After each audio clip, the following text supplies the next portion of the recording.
दिनै 31 मार्च फरायसा सान जों फालिबोबाय थादों। दुलाराय बर' फरायसा आफादा बिथांनि रुंसारि जानायनि उननिफ्रायनो दिनैनि सानखौ फरायसा सान हिसाबै फालिदों आरो बिनिनो गेजेरजों जोंनि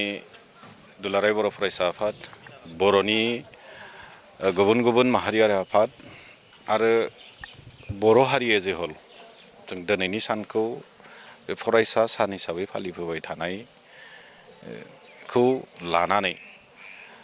बड'फा उपेन्द्रनाथ ब्रह्मनि जि जोनोम सान बे 31 मार्चखौ दिनै 2023 मायथाइनिफ्राय आसामनिनो फरायसा सान हिसाबै दिनै फालिनो लाबाय। बे बर' हारिनि थाखाय मोनसे गेदेरथार एचिभमेन्ट। गुबुन गुबुन समाव माखासे मानसिफ्रा बड'फा उपेन्द्रनाथ ब्रह्मखौ गोबां खोथाफोर बुंदोंमोन। बिथांनि जिहेतु दुलाराय बर' फरायसा आफादनि आफादगिरि बिबान लानानै खामानि मावनाय समाव बर' हारिखौ जौगाखांहोनो, नासयजानाय, गादबनानै दोनजानायनिफ्राय उदां खालामनायनि जि मोनसे थांखिजों आरो बर' हारिनो मोनसे आलादा न'खर मोनसे सोरजिनायनि थांखिजों जि मोनसे आन्दलन बिथाङा जुरिबाय,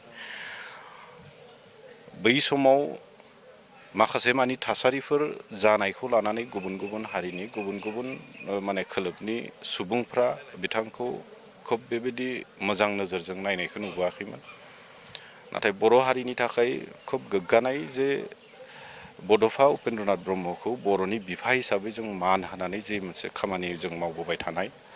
आरो बिथांनि जि सानथौ सानस्रि, बिथांनि बर' हारि आरो आसामाव थानाय बा भारताव थानाय गुबुन गुबुन हारिफोरखौ लानानै जि मोनसे साननाय, बिथांनि जि फिल'सफि, बेफोर गासैखौ निस्सय जोंनि नांथाब नाजानाय दुलाराय बर' फरायसा आफादनि जेरैबो बिथिङाव बिथांनि आइडिय'लजि प्रिन्सिपालखौ बयनिबो सिगाङाव मोनसे मेसेज हिसाबै लाना थांनाय, बेफोरनि गेजेरजों निस्सय गुबुन गुबुन हारिफ्राबो गुबुन गुबुन खोलोबनि सुबुंफ्राबो दिनै बुजिदों आरो बेखौ खोब गोथौयै सानलायलायनानै बुजि मोननानै दिनै बिथांखौ बर'फोरनि बिफा होननानै बयबो मान होदों। बर'फोराल' नङा आरो बेखौनो मान होनानै आं एसे बुंबावगोन जे 2023 मायथाइनिफ्राय बिथांनि बे जोनोम सानखौ फरायसा सान हिसाबै, आसामनिनो फरायसा सान हिसाबै गुबुन गुबुन अनुस्थान प्रतिष्ठानफ्राव फालिबोनायखौ जों मोनदों आरो बे जोंनि थाखाय बयनिख्रुइबो देरसिन एचिभमेन्ट। दा दिनै बे साननि गेजेरजों बा फरायसा साननि गेजेरजों जोंनि बर' हारिनि बा आसामनि, भारतनि साफ्रोमबो इयुथ्सफोरखौ आं खावलायगोन जाहाथे जोंनि लाइमोनफोरा जाथिनि थाखाय, ओनसोलनि थाखाय खामानि मावनो आवगायबोयो आरो बिसेसकै जोंनि लाइमोनफोरखौ खावलायगोन जे समावनोखि बर' हारिया खोब गोदोसोनानै दङमोन, गुबुनजों नाख्रेबजानाय, नासयजानाय मोनसे अबस्थायाव दङमोन। जों नुदों बैखिनि समायाव जानो हागौ बड'फानि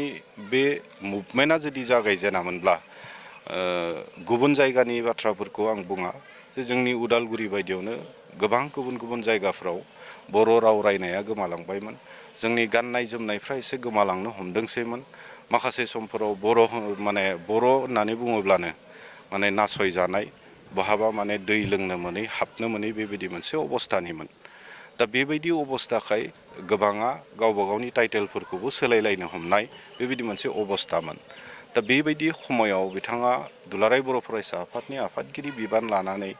मोनसे मुभमेन्ट जागायबाय आरो बे मुभमेन्टनि गेजेरजों बर' हारिनि गेजेराव मोनसे सोलायनाय, गुस्लायनाय आरो जाय सोलायनायनि गेजेरजों दिनै नैबे जों आथालाव मोनफैदों। दा गतिके बर' हारि हिसाबै बिथाङा जोंनो माखासे आज्ञाफोरखौ जोंनो होना गालांदों, लामाखौ दिन्थिना होनानै गालांदों, माखासे ब्लु प्रिन्टखौ बर' हारिखौ जौगाखांहोनायनि, बुहुमनि मादाव मोनसे गेरेमसा हारि हिसाबै गायसननायनि आरो लोगोसे बर' हारिखौ बयजोंबो सिनायजानाय खालामनांगौनि थाखाय जिखिनि ब्लु प्रिन्ट बेखौ बिथाङा बानायनानै गालांदों। दा जोङो बहाबा ससे लामा आवगायनानै आन्दायहैनायनि कुनु बाथ्रा गैया। दा बेनि थाखाय जोंनि लाइमोनफोरखौ खावलायगोन जाहाथे नोंथांमोना जिखिनिखौ गामियाव, ओनसोलाव, फरायसालियाव आरो गावबा गावनि जिखिनि केपासिटि जिखिनि गियानफोरखौ जों आरजिबाय जिखिनि रोंगौथायखौ जों लाबाय आरजिनानै लाबाय बे गियान रोंगौथायफोरखौ जाहाथे जाथिखौ सिबिनायावबो एसेब्लाबो कन्ट्रिबिउसनखौ साफ्रोमबो बर' लाइमोनफ्रा होलाङो बड'फाया जेरै गावनि गासैखौबो त्याग खालामनानै बिथाङा बर' हारिनि थाखाय खामानि मावनो आवगायबोदों गावनि इभेन साख्रि बिथाङा माने त्याग खालामदों जाथिनि थाखाय जुजिबोदों नांबोदों दा बेबायदि बड'फानि बायदि दिनै जोंनो साख्रि गारलायलायनानै खामानि मावनांगौ बयखौबो जों बुंनो थाङा नाथाय जि दोङो बेजों एटलिस्ट जाथिनि थाखाय खामानि मावनो जाहाथे जोंनि साफ्रोमबो इयुथ्सफोरा लाइमोनफ्रा जोंनि इयुन फिरिफ्रा जाहाथे आवगायबाय आं बेखौनो खावलायगोन बड'फानि जि लिगेसि बे हदायबो गोजोरै थाथों बिथांनि जिखिनि सान्थौ सानस्रि बे सान्थौ सानस्रिया साफ्रोमबो बर' हारिजों फल'आप खालामजाथों मान होनानै बयजोंबो माने बेखौ मावफुंथों आरो बड'फानि जि मोनसे सिमां बे सिमांखौ जाफुंसार महर होनायाव जाहाथे साफ्रोमबो बर' हारिनि सुबुंफ्रा बेक्तिफ्रा जाहाथे खामानि मावो आं बेखौनो दिनैनि नैबे हाबाफारिनि गेजेरजों आं खावलायदों दिनै दुलाराय बर' फरायसा आफादा मोनफ्रोमबो जिल्लायाव मिरु नाङै बे हाबाफारिखौ फालिदों उदालगुरि जिल्ला दुलाराय बर' फरायसा आफादा आम्बागाव दख'रा दुलाराय बर' फरायसा आफादनि मददजों बरिगाव हायार सेकेन्डारि स्कुलावहाय बे हाबाफारिखौ लादों फुंबिलि समाव जों फिरफिला बिरहोनाय हाबाफारि लाबाय बड'फानि मुसुखायाव बिबार बावनाय आरो बड'फानि जिथु लिगेसि बेखौ लानानै जोङो सावरायमेल मोनसे लादों बिथांनि जि जिउ जारिमिन बिथांनि खामानि मावलांनाय बेखौ जोङो सावरायनाय हाबाफारि जों लानाय जादों